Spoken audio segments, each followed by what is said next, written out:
Hi guys, कैसे हैं आप लोग। होपफुली सब ठीक होंगे। तो आज की इस वीडियो में हम लोग बात करने वाले हैं राहुल गांधी के बारे में और उनकी पॉलिटिकल पार्टी कांग्रेस के बारे में। और आज की इस वीडियो में हम लोग इन दोनों को ही एक्सपोज तो करेंगे और साथ साथ में जो है इनकी मेंटेलिटी, इनकी सोच को जो है आपको दिखाने की कोशिश करेंगे कि इन दोनों की सोच जो है वो कितनी गिरी हुई है। लेकिन वीडियो में आगे बढ़ने से पहले मैं आपको एक बीमारी के बारे में बताना चाहूंगा। ये जो बीमारी है वो कैसे होती है और इसके क्या मतलब नुकसान है। इस बीमारी का जो कारण है वो है हद से ज़्यादा अपनी कैपेबिलिटी से ज़्यादा जो है वो नॉलेज ले लेना, हद से ज़्यादा जो है वो ज्ञान ले लेना।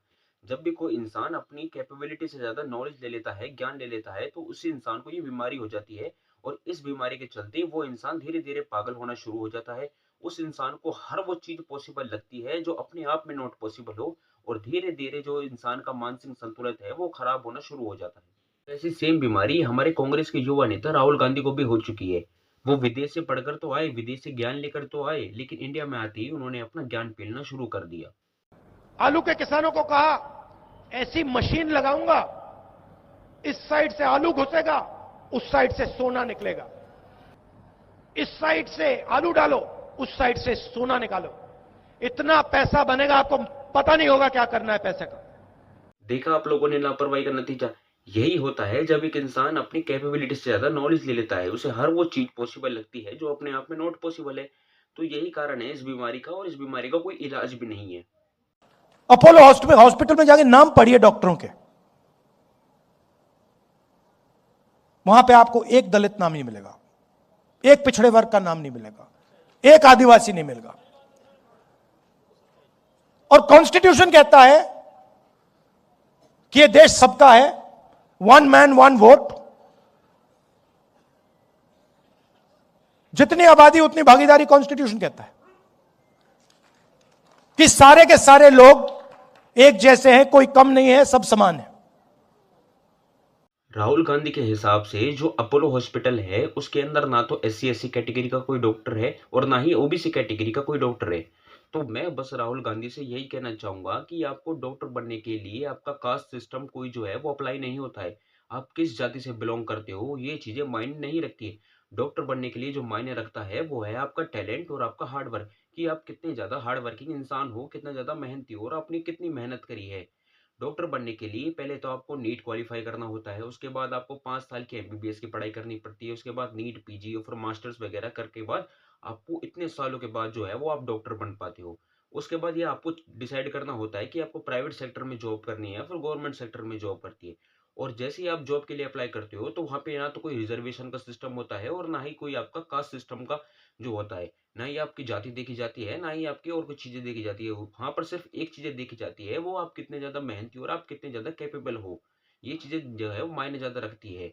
लेकिन हमारे राहुल गांधी के हिसाब से अपोलो हॉस्पिटल में तो कोई SC/SC कैटेगरी का या फिर OBC कैटेगरी का डॉक्टर नहीं है। इनको ये कौन बताएगा कि ये चीजें मायने नहीं रखती कि आप कौन सी जाति से बिलोंग करते हो, आप जनरल से बिलोंग करते हो या फिर आप किसी भी और जाति से बिलोंग करते हो। और खास करके प्राइवेट सेक्टर में ये चीजें बिल्कुल भी मायने नहीं रखती। प्राइवेट सेक्टर में ना ही तो कोई रिजर्व सिस्टम है, रिजर्वेशन का सिस्टम होता है, ना ही आपको कोई कास्ट सिस्टम होता है। तो मैं बस पप्पू गांधी से, राहुल गांधी से यही कहना चाहूंगा कि डॉक्टर बनने के लिए जाति मायने नहीं रखती। सबसे ज्यादा मायने रखता है वो है आपका अंदर का टैलेंट और आपका हार्ड वर्क, कि आप कितने ज्यादा मेहनती हो और आप कितनी ज्यादा मेहनत करी है। आप इंटरनेट पे जाइए और 500 सबसे बड़ी कंपनियों के नाम ले लीजिए और इंटरनेट पे जाके आप देखिए, उनके CEOs का आप नाम निकाल लीजिए, उनके सीनियर मैनेजमेंट का आप नाम निकाल लीजिए और आप देखिए वहां पे दलित, आदिवासी, पिछड़ा, अति पिछड़ा, माइनॉरिटी कितने हैं आप देख लीजिए, आपको कोई नहीं मिलेगा। एक नहीं मिलेगा आपको। अदानी जी की कंपनी में जाइए, उनके सप्लायर्स की लिस्ट निकालिए, उनकी कंपनी को हजारों कंपनियां सप्लाई करती हैं, थोड़ी छोटी होती है, उनकी लिस्ट निकालिए, उनके CEOs देख लीजिए, आपको वहां एक भी दलित नहीं मिलेगा, एक आदिवासी, एक पिछड़ा वर्ग का कोई नहीं मिलेगा। राहुल गांधी का कहना है कि जितनी भी बड़ी बड़ी कंपनीज है और जितनी भी जो हमारे देश की सबसे बड़ी कंपनीज है उनके जो CEO हैं और जितनी भी बड़ी बड़ी पोस्ट पे जो एम्प्लॉय लगे हुए हैं, उनमें ना तो कोई एक भी OBC कैटेगरी का है और ना ही एक भी SC/ST कैटेगरी का है। यानी कि कुल मिलाकर इनका कहना है कि जितनी भी बड़ी कंपनीज है उनके जो मालिक हैं वो और किसी जाति के हैं, वो जनरल कैटेगरी के हैं, वो दलित समाज से कोई भी बिलोंग नहीं करता है। तो मैं बस राहुल गांधी से यही कहना चाहूँगा कि आपको अपना बिज़नेस खड़ा करने के लिए, आपको अपना एम्पायर खड़ा करने के लिए, आपको जाति मायने नहीं रखती। आपकी मेहनत मायने रखती है कि आपने कितनी मेहनत की अपने बिज़नेस को खड़ा करने के लिए और अपने एम्पायर को खड़ा करने के लिए। और बात रही भाई आपकी एम्प्लॉयमेंट की, आपकी उसकी एम्प्लॉयमेंट है या फिर नहीं है, तो बेसिकली होता क्या है कि प्राइवेट सेक्टर में जो कंपनी का मालिक होता है, वही डिसाइड करता है कि अब किस एम्प्लॉयी को जो है वो उसको नौकरी देगा और किसको नौकरी नहीं देगा। एग्जाम्पल के लिए अगर मैं कोई एक कंपनी स्टार्ट करता हूँ तो मेरे ऊपर ये सारी डिपेंड करती है चीज़ें कि मैं किस एम्प्लॉय को लूंगा। वो मेरी मर्जी होती है कि मैं भी किसको लूँ या फिर किसको ना लूँ। मैं ये भी सोच सकता हूँ कि या तो मैं इंडियन को लूँ या फिर किसी फॉरेनर को लूँ जिसके अंदर ज़्यादा टैलेंट होता है।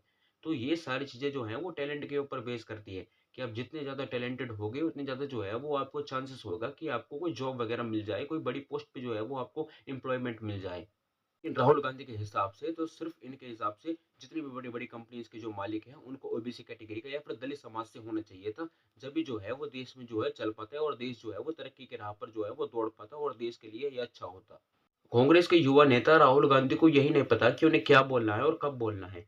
या तो वो अपने स्क्रिप्ट का यूज करना भूल जाते हैं या फिर अपने दिमाग का यूज करना भूल जाते हैं। वो हर बात पे जो है वो मोदी को बीच में ले आते हैं कि जितनी भी जो सारी चीजें हो रही है उस सब चीजों में जो है वो मोदी की गलती है। अगर आपके घर के बाहर लड़ाई हो रही है तो इसमें मोदी की गलती है। अगर कोई दो लोग लड़ रहे हैं तो उसमें मोदी की गलती है। अगर सर्दी लग रही है तो उसमें मोदी की गलती है। अगर देश अच्छा नहीं चल रहा तो इसमें मोदी की गलती है। कहीं भी देशों में जो है वो लड़ाई हो रही है तो इसमें मोदी की गलती है। आप क्यों पैदा हुए? क्योंकि मोदी की गलती है ना। को इसका फायदा मिलेगा। क्या हो रहा है? क्या हो रहा है? पिटाई हो रही है? हाँ? देखो भैया, ऊपर बच्चे लड़ रहे हैं, बीजेपी ने इनको भी लड़ा दिया। हर बार सिर्फ मोदी को ब्लेम करके इलेक्शंस नहीं जीते जाते। इलेक्शंस को जीतने के लिए आपको जनता का भरोसा जीतना पड़ेगा और उनके लिए कुछ अच्छा काम करना पड़ेगा। जब जाकर जो है वो आप कैपेबल हो पाओगे प्राइम मिनिस्टर की पोस्ट के लिए। लेकिन आपकी हरकतों को देखकर जो है वो आपको कोई भी पीयून की नौकरी तक नहीं देने को तैयार। ये पोल्यूशन देखिए, ये सारा का सारा इसीलिए हो रहा है क्योंकि ये वोट चोरी कर रहे हैं। लो आप किसान के बेटे हो और मैं मतलब किसी बड़े ब्यूरोक्रेट का बेटा हूं। अगर आप एग्जाम लिखोगे मैं फेल होऊंगा ही होऊंगा, और अगर मैं एग्जाम लिखूंगा तो आप फेल हो गए ही होगे। I personally don't believe in the caste system. I believe that whether you're a Dalit or a Apakash, you're the same. So this frame of Dalit is your frame, it's not my frame. जाति जाति जाति जाति जाति जाति, तुम्हारी जात क्या है? तुम्हारी जात क्या है? इस वीडियो में राहुल गांधी का कहना है कि जो कास्ट सिस्टम है इंडिया में, जो जाति जो सिस्टम है वो इन्हें अच्छा नहीं लगता और ये इन्हें खत्म कर देना चाहते हैं।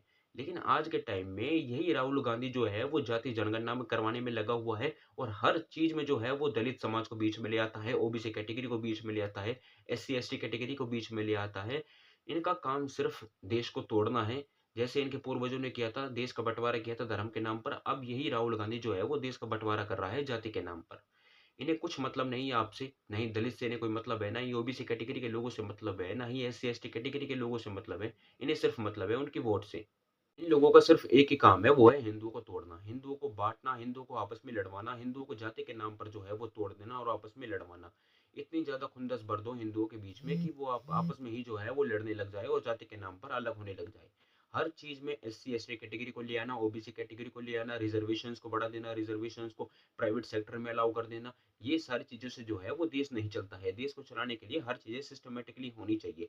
लेकिन राहुल गांधी के हिसाब से ये सारी चीजें जो है वो खराब हो रही है। देश में रिजर्वेशंस को जो है वो ज्यादा होना चाहिए। अगर देश को रिजर्वेशन से चलाना है तो कौन सा ऐसा देश है जो रिजर्वेशन से इतना आगे बढ़ गया? यूएसए में तो नहीं है रिजर्वेशन, चाइना में तो नहीं है रिजर्वेशन। आप अपने देश में इतना ज्यादा रिजर्वेशन को क्यों इतना ज्यादा जो है वो लेकर आने की कोशिश कर रहे हो? भाई रिजर्वेशन होना चाहिए उन लोगों के लिए जो असली इसके हकदार हो, जिसके कैपेबल हो कि हाँ उनके लिए जो मजबूरी हो उनके लिए रिजर्वेशन होना चाहिए। लेकिन उन लोगों के लिए जो इसके गलत फायदे उठाते हो और ऐसे लोगों को सपोर्ट करते हो जो रिजर्वेशन के नाम पर सिर्फ वोट बैंकिंग का जो है वो काम कर रहा है। आप लोगों ने देखा होगा जैसे ही ईरान और इसराइल के बीच में वॉर स्टार्ट हुई, स्ट्रेट ऑफ हॉर्मुज जो है वो बंद हो गया। अब आपको नहीं पता स्ट्रेट ऑफ हॉर्मुज है क्या, तो मैं आपको बता देता हूँ। स्ट्रेट ऑफ हॉर्मुज वो रास्ता है जहां से दूसरे देशों से, जैसे ईरान, सऊदी अरब और भी बड़े छोटे मोटे जो देश हैं, वहां से तेल वगैरह, पेट्रोल वगैरह और गैस वगैरह को आया जाता है। उस जो रास्ता था वो रास्ता बंद हो गया, जो उस पर जो है वो ईरान का जो है पूरा कंट्रोल था। तो वॉर के चलते वो रास्ता बंद हो गया। जैसे ही वो रास्ता बंद हुआ तो इंडिया में बैठे हुए बहुत सारे लोगों ने इस चीज का फायदा उठाने की सोची उन्होंने देश में जो है वो अफ़वाह फैलाने की कोशिश करी गई, मिस इन्फॉर्मेशंस को फैलाया गया, तरह-तरह के जो है वो पैनिक क्रिएट करने की कोशिश करी गई लोगों के बीच में कि देश में जो है वो पेट्रोल खत्म हो गया है, देश में जो है वो डीज़ल खत्म हो गया है, देश में गैस सिलेंडर जो है वो खत्म हो चुके हैं। इन लोगों ने हर कोशिश करी देश में पैनिक क्रिएट करने की, लोगों को जो है वो भड़काने की, जो एक अफ़वाह फैलाने की लोगों के बीच में कि कैसे न कैसे करके जो है वो लोग सड़कों पर उतर जाएँ और मोदी के खिलाफ, भारतीय जनता पार्टी के खिलाफ और अपने ही देश के खिलाफ जो है वो आवाज़ उठाए, वो जो कि दंगे फ़साद करे, जो कि जो है वो मारा-मारी करे।